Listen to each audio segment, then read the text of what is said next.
It began without warning. The first flashes appeared in the sky at precisely 4:45 a.m., a moment when the world should have been asleep.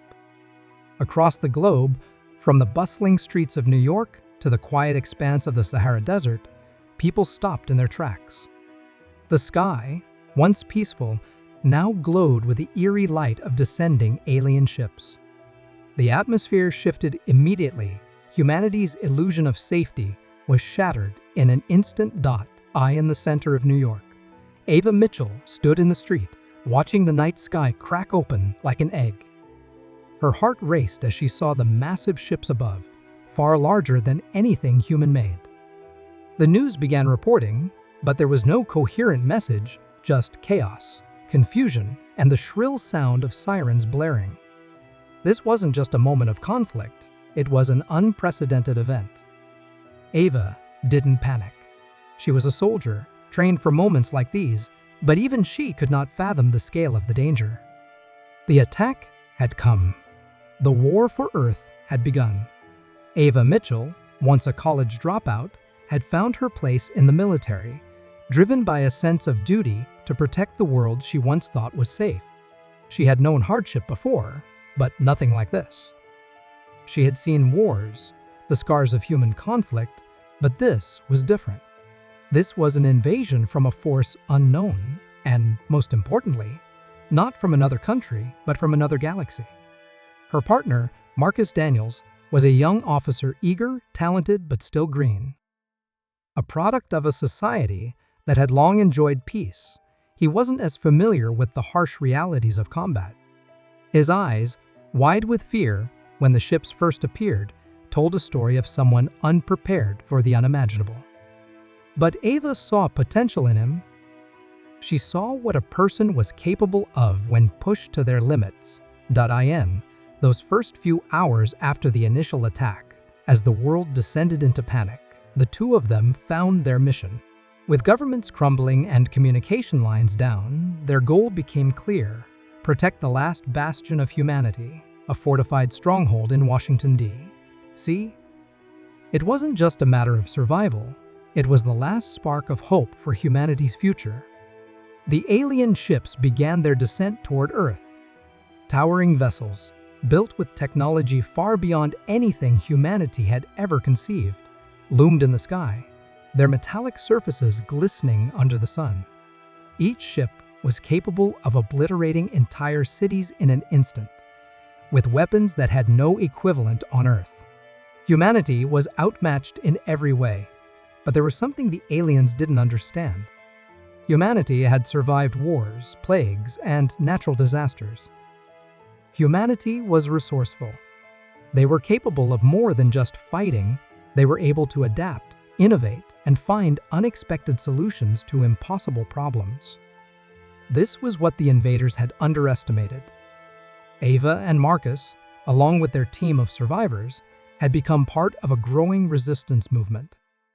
A ragtag group of scientists, former military personnel, civilians, and even tech-savvy teenagers worked tirelessly to uncover any weakness in the alien technology.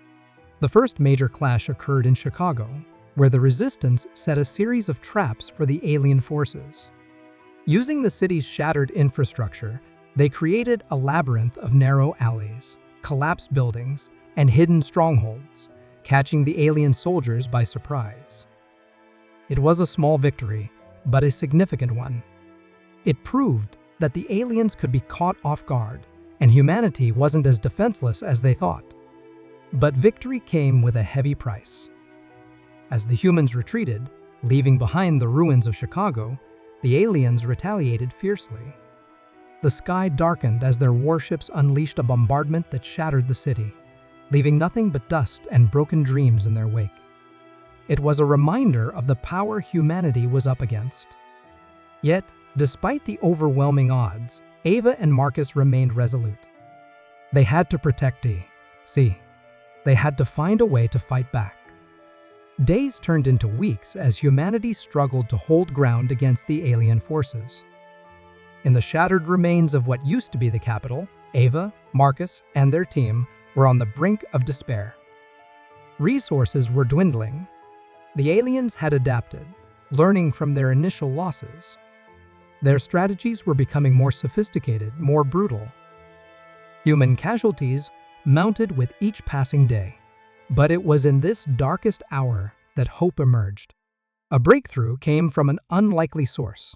Zoe, a brilliant but untested scientist, had uncovered a weakness in the alien shields. It was a theory, something that might work, but it had never been tested against the alien tech. In a way, the odds now seemed even worse.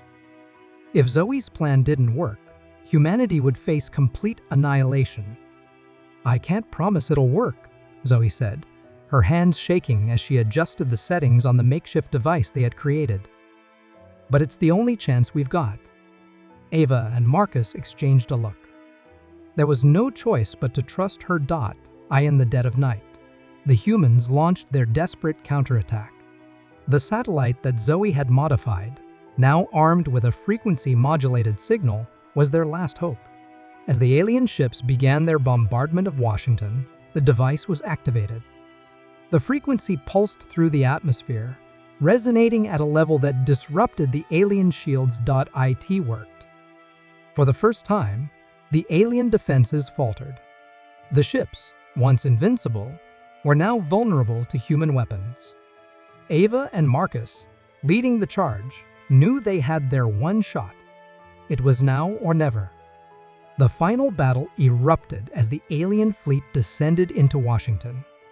Their weapons were poised, their ships brimming with deadly force, ready to raze the city and finish what they had started. But humanity, against all odds, had found its strength.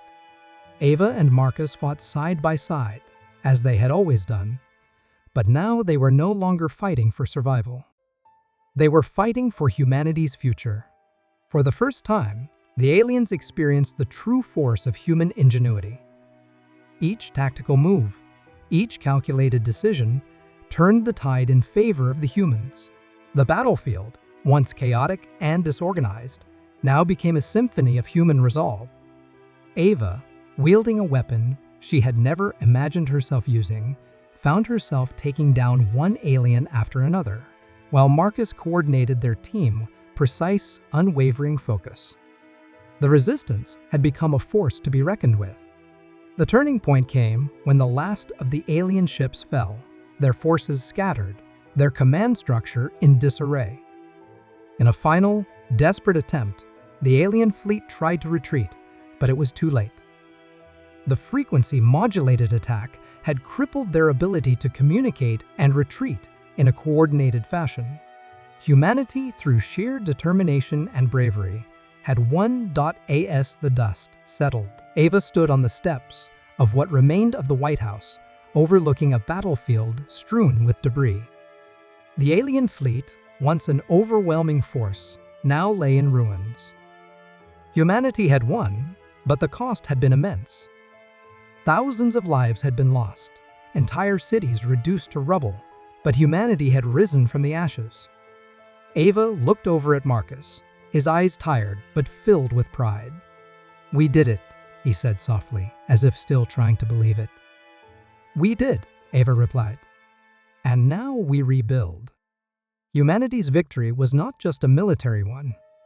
It was a victory of spirit, of resilience. The world had been tested as never before, but it had passed.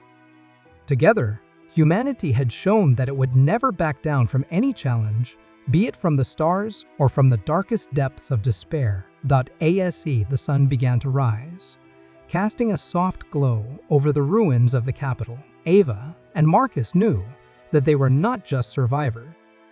They were the inheritors of a legacy of unity, strength, and an unbreakable will. The story of humanity's survival and its triumph over a seemingly unbeatable foe would echo through history as a reminder: no force, no matter how powerful, could ever defeat the human spirit. Together, we are unstoppable.